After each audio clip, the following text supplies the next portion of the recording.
میکائیل کو تو نہیں دیکھا، پھر مانا کیوں؟ اسرافیل کو تو نہیں دیکھا، پھر مانا کیوں؟ عزازیل کو تو نہیں دیکھا، پھر مانا کیوں؟ فرشتوں کو تو نہیں دیکھا، پھر مانا کیوں؟ حوروں کو تو نہیں دیکھا، پھر مانا کیوں؟ غلمان کو تو نہیں دیکھا، پھر مانا کیوں؟ ملائکہ کو تو نہیں دیکھا، پھر مانا کیوں؟ ارے جنت تو دیکھی نہیں، پھر مانا کیوں؟ کوثر تو دیکھا نہیں، پھر مانا کیوں؟ عرش تو دیکھا نہیں، پھر مانا کیوں؟ لوح تو دیکھا نہیں، پھر مانا کیوں؟ قلم تو دیکھا نہیں، پھر مانا کیوں؟ سدرہ تو دیکھا نہیں، پھر مانا کیوں؟ کرسی تو دیکھا نہیں، پھر مانا کیوں؟ حجاب تو دیکھا نہیں، پھر مانا کیوں؟ ارے حق تو یہ ہے کہ اللہ کو بھی دیکھا نہیں، تو پھر مانا کیوں؟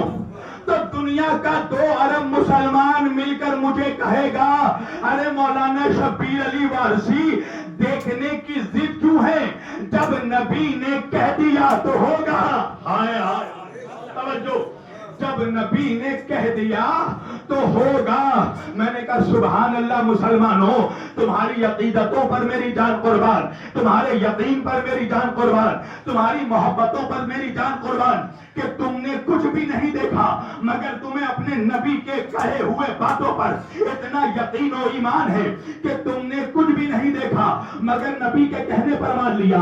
آدم کو نہیں دیکھا، نبی کے کہنے پر مان لیا۔ یحییٰ کو نہیں دیکھا، نبی کے کہنے پر مان لیا۔ زکریا کو نہیں دیکھا، نبی کے کہنے پر مان لیا۔ داؤد کو نہیں دیکھا، نبی کے کہنے پر مان لیا۔ سلیمان کو نہیں دیکھا، نبی کے کہنے پر مان لیا۔ جبریل کو نہیں دیکھا، نبی کے کہنے پر مان لیا۔ فرشتوں کو نہیں دیکھا، نبی کے کہنے پر مان لیا۔ جنت و کوثر نہیں دیکھا، نبی کے کہنے پر مان لیا۔ حور و غلمان نہیں دیکھا، نبی کے کہنے پر مان لیا۔ حد تو یہ ہے کہ اللہ کو بھی نہیں دیکھا، نبی کے کہنے پر مان لیا، نبی کے کہنے پر مان لیا۔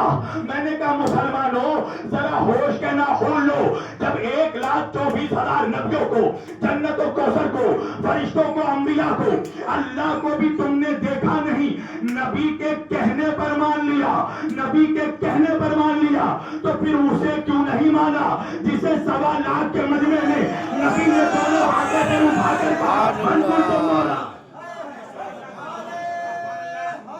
یا علی یا علی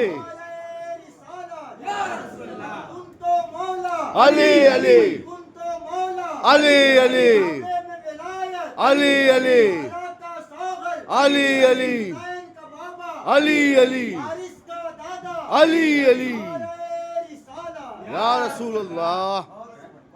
اتنی ساری چیزوں کو